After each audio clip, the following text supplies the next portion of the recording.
Naisip nyo na ba kung bakit parang may magic ang ilang mga palabas para sa mga bata? Yung tipong hindi lang sila basta natutuwa, pero parang may kumakapit talaga sa isip nila, di ba? Well, ngayon, bubuksan natin ang isang makulay na payong para silipin kung ano ba talaga yung sikretong formula sa likod ng magic na yan. Pamilyar ba yung linyang yan? Parang kanta lang nung bata pa tayo. Ang simpleng pakinggan, pero yan pala.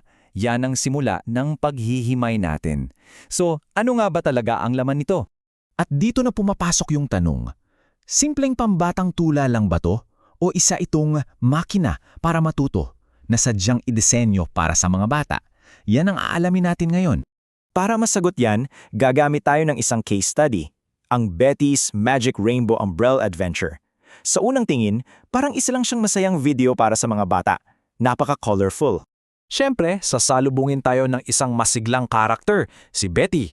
Tapos, biglang uulan. Pero okay lang, dahil mayroon siyang magic rainbow umbrella at may pangako ng isang adventure. Simple, masaya at mukhang inosente, di ba? Pero alam nyo, dito na nagiging interesante ang lahat. Kasi sa likod ng masasayang kulay at simpleng mga salita, may nakatago palang balangkas at hindi siya basta-basta. Ito yung kailangan nating tandaan. Bawat nota, bawat kulay, bawat salitang ginamit sa kantang to, may dahilan. Walang tsamba. Isa itong sinadyang strategiya na may gustong maabot na resulta. At ito na yung patunay. Galing mismo sa isang learning guide, sinabi na nila yung pangalan ng diskarte, variation through repetition, o pagkakaiba sa pamamagitan ng pag-uulit. So, konfirmado, hindi to basta-basta, talagang dinesenyo to. So ano ba talaga itong variation through repetition? Halika, i-breakdown natin para maintindihan kung bakit napaka-epektibo nitong tool sa pagtuturo. Okay, sa pinakasimpleng paliwanag, ganito yan. Meron kang isang core structure, isang pattern na paulit-ulit lang. Pamilyar to sa bata. Sila mabore habang may bago silang natututunan.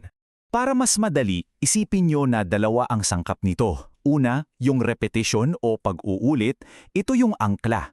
Ito yung nagbibigay sa bata ng pakiramdam na, alam ko to, safe ako dito. Samantala, yung variation o pagkakaiba, yun naman yung nagpapakilala ng bagong ideya. Pero dahan-dahan lang, hindi nakakabigla.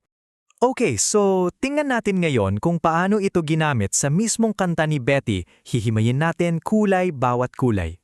So ayan, kitang-kita na yung pattern, di ba? Pansinin nyo ha, yung linya tungkol sa payong, halos pareho-pareho lang. Yan yung repetition, yung inuulit. Pero, yung pag-connect ng kulay sa isang bagay na alam na nila, yung pula sa mansanas, asul sa dagat, dilaw sa araw, yan yung variation. At doon mismo nangyayari yung magic ng pagkatuto. Pwede pa nga nating i-breakdown sa isang simpleng 3-step loop. Una, ipakilala mo yung konsepto.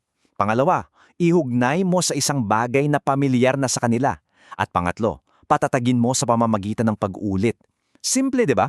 Pero sobrang epektibo. Sige, pero bakit nga ba ito gumagana? Ano bang nangyayari sa utak ng isang bata kapag ganito yung paraan ng pagtuturo? Tingnan natin yung science sa likod nito. Alam nyo, ang dahilan ay napakasimple lang.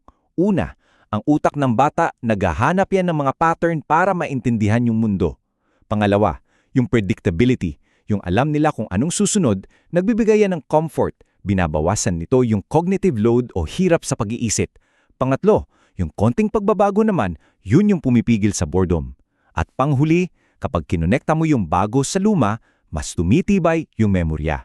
Ang resulta, mas mabilis, mas malalim, at higit sa lahat, mas masayang pagkatuto. Kaya sa huli, ito yung pinakamahalagang takeaway natin. Yung pinanood natin, hindi lang siya simpleng kanta. Isa itong educational technology na binalot lang sa anyo ng isang masayang pambatang awitin. Galing, no? At syempre, hindi dapat mawala yung call to action.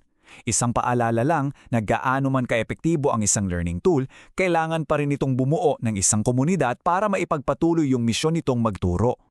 At dito natin iiwan ang ating usapan. Isang tanong para sa ating lahat. Sa mundo natin ngayon na punong-puno ng content, paano natin malaman yung mga tunay na nagpapayaman ng isipan mula sa mga nagbibigay lang ng panandaliang saya? Magandang pag-isipan yan.